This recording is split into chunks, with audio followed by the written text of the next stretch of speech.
Super Bowl's over, waiting for baseball, you still have the Issues Watch podcast.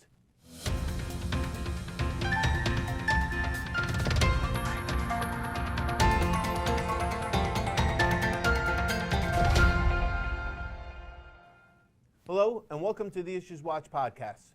I'm Brad Muniz, your host for the bi-weekly accounting and auditing episodes.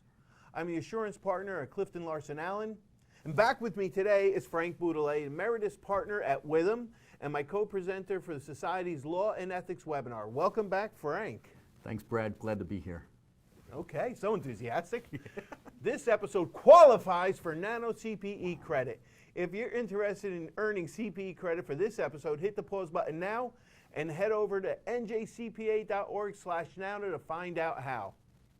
A quick disclaimer, the views and statements expressed herein are our own and not necessarily those of NJCPA, CLA, or Witham. Okay, so we don't have a lot of crazy topics. This is usually the time of year that the FASB and AICPA seem to say, all right, we're going to give them a little bit of a break. They take a vacation. Yeah, vacation. I didn't say that, but they do take a little bit of a break, fortunately. But the FASB did come up with they had a board meeting, and actually there was a board meeting that was happening this morning that I wanted to tune in on, and I'll find out what happened about leases, but we're not talking about that. But at a recent board meeting, they did discuss a couple topics which I found interesting, come to some tentative board decisions. On crypto assets, they're going to be scoping out and excluding related party issued crypto assets. They're going to exclude wrapped tokens. They determined that early adoption was permitted with cumulative effect adjustment towards retained earnings for the first period presented. Now, that's what they said with leases also, and then they said, okay, you could do modified retrospect. So let's see if they change that.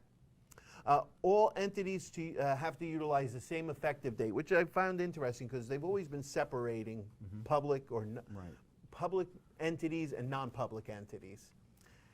And this one, they're putting it together, and I think it's because they're saying they want everybody to be treating it the same and have They want everyone on the same page at the same time. They don't want to have you waiting for public companies to report it early, and then and private companies typically follow what the public companies do.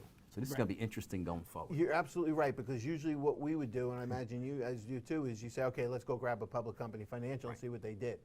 Absolutely. Oh boy, oh, you just scared me now. I wasn't nervous until you just said that. Okay, where was I? All right, the other topic they discussed was income taxes, and they wanted to determine the impact of GLOBE. GLOBE is the global anti-based erosion. You're up on that? I know beach erosion. Okay. I want to know if Nicole DeRosa's up on this. We'll find out. Okay. But it's focused on large international business, requiring them to pay a minimum level of taxes through various rules. You can see this is all environmental based. The question was, should this be considered deferred taxes? And you know, these are the type of things that creep into deferred taxes, and if you do tax provision calculations, you'll see something like this pop in, or somebody from another firm will look at your work paper and say, hey, you didn't consider GLOBE. So what they determined is that this GLOBE should be treated similar to alternative minimum tax. So if you are doing tax provisions for your company, for your clients, just consider this. Interesting. Yeah. The FASB codification. So now the FASB codification, I think, came out around 2008, 2009, is when they took all the pronouncements and put it into one area. The FASB itself provides access to the FASB codification. So if you don't have resources yourself, you know, I won't even give other third parties out, but if you don't have resources yourself, you can always go to the FASB and access the codification. And they had different levels. You can get the limited, where you don't pay for it all. They had business, they had educators, and the others. There were certain pay levels. At the limited level, you couldn't search. There were certain restrictions to it, but the Financial Accounting Foundation announced that it would provide free, enhanced online access to the accounting standards. The reason that they're doing this is they really want to give people more of an opportunity to be able to have access to the accounting guidance, and not be restricted and requiring people to pay for all different, not for all things. I'm sure they're going to limit it to some extent, but just keep that in mind. If you don't know what we're talking about, go to the FASB website and look for the codification to sign up for. It's FASB.org. In fact, in the morning, the first thing I do, I go to FASB.org, then I go to AICPA.org to follow what's going on. Then I go to NJCPA.org. You always got to go there. Then I go to with'em.com to see if I'm still a partner. If I am, I go to work that But day. you're not, you're emeritus. They still But I'm still listed there, yeah. Ooh, interesting. So those are the places. FASB.org, you can get all that information. It's a great website. Go there. You can go there and look up all the ASU's accounting standard updates. Probably look at the old FASBs, but definitely sign up for the codification. It will help you out. Even though I have a third-party research, I go and use that sometimes because sometimes people lock me up. But go use that. It's a great research. Speaking about guides and things that are available for you, the AICPA came out with another audit guide. Now, this one is a subscription-based, or you have to pay for this, so this is not a commercial for them. I want to make sure we say that. But this one is for assessing and reporting on risk in the financial statement audit. Now, we've been talking about the SAS 145 that has come out, and it's going to be effective for next year's audit. So I know everybody's sitting there going, forget about it, forget about it. No. You've done peer reviews, Frank. Don't forget about it. Don't forget about it. Start now. It's going to take a long time to get that implemented and to get you aware of what's supposed to be changed, so Right. get on board. The reason why I wanted to bring this up is one of the things I thought that was good about it was it will give you a snapshot of the updates, and it really goes into how to enhance your quality of your risk assessments. So look for that guide. You're going to put it on the side for some good summer reading at a minimum. You know, when we're on the beach looking for erosion, for globe. Put that there to try and look into it if you're not going to read the actual pronouncement itself. Or there will be seminars that the Society will be presenting too. So finally, that I'll give on the AICPA. The AICPA has unveiled its blueprint for the redesigned CPA exam. Now, Frank, you and I were on council when we had a vote on this. Yeah. And when I was reading this article, it all harkened back to when we were voting on the topic. Years ago. It was years ago. So we voted on this years ago, and it's finally coming out now. Took a while. Under the CPA evolution licensure model, all candidates will be required to take 3 core sections: financial accounting and reporting, auditing and attestation, taxation and regulations. Those are the 3 that they have to take. I remember we were on council, as the council determined, these are the 3 big areas that we felt people needed to have as their core.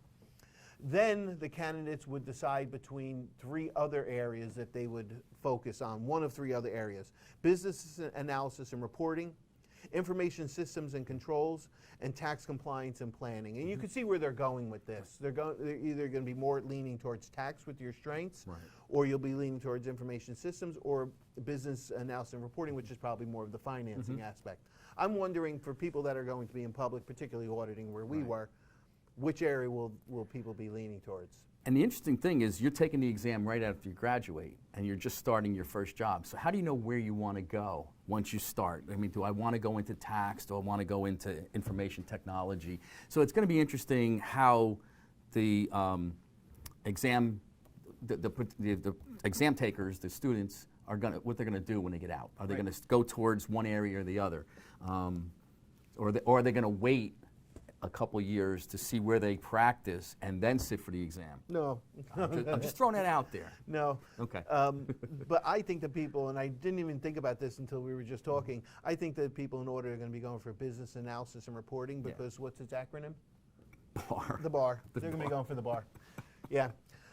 Regardless, whatever discipline they take, this will lead to to CPA licensure.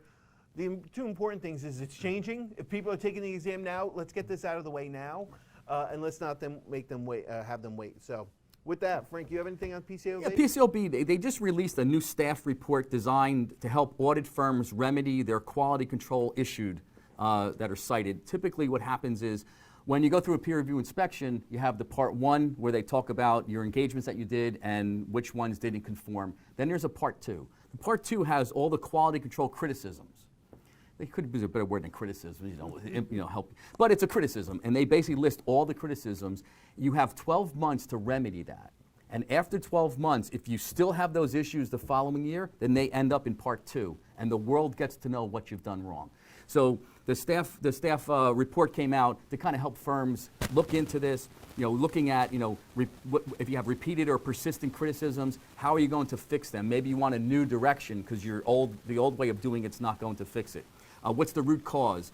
How the PCAOB evaluates it. They're giving you ideas of how the PCAOB looks at this. So that's going to be important. If you're doing public company work, take a look at that guidance, because that's going to impact your firm. It's not a big document that they sent out. It's only like 9 or 10 pages compared to other stuff. So I recommend people look into this one. And the last thing I want to mention is GASB. And I don't do any GASB work. But we've got to help our we got to help our GASB people. So there's a proposed implementation guidance on subscription-based IT arrangements. SBITA. SPITA. We got a SPITA. So what this is about, it's obviously cloud accounting. So what constitutes a contract? So they have a definition of SBITA, requires in part that a contract be convey control. So if you're giving control, the right to control the data that you use in the IT data, then you now have the asset and you have the right to use. What's that sound like? Sounds like leases. Yep. Now all of a sudden you have the right to use asset on your balance sheet. So when you have these contracts, and these are governments that have these contracts in place with a third party to use their IT, you now have to look at that contract. Do I have control over that? So that's something that's coming out. It's an implementation, a proposed implementation. So I recommend those working in government accounting to take a look at that, because that's going to impact your audits. Great. That's all I got. Thank you for the information. A few closing notes. Registration is open for the NJCPA Convention and Expo, June 13th through the 16th in Atlantic City. There are a lot of great speakers and topics, including a chance to earn up to 8 ANA credits, and you can also add on a 4-hour law and ethics program, which Frank and I will be teaching on June 13th. Go to njcpa.org/convention for all the information. There have also been 2 recent IssueWatch podcast tax episodes that qualify for Nano CPE credit. I hope she gives us advertising. I hope so. Sean Stein-Smith and Nicole DeRosa, 2 great presenters, discuss important tax issues regarding cryptocurrency. And Nicole also published an episode outlining all the key tax issues impacting individuals and businesses this year as compared to last year. Visit njcpa.org/nano to access these episodes. Last but not least, be sure to join the NJCPA Accounting and Auditing Standards Interest Group. Sign up for free at njcpa.org/groups. And Frank, it's always great presenting with you. It makes it go so much quicker. Thank you. I'm glad to be here. And thank you for watching or listening.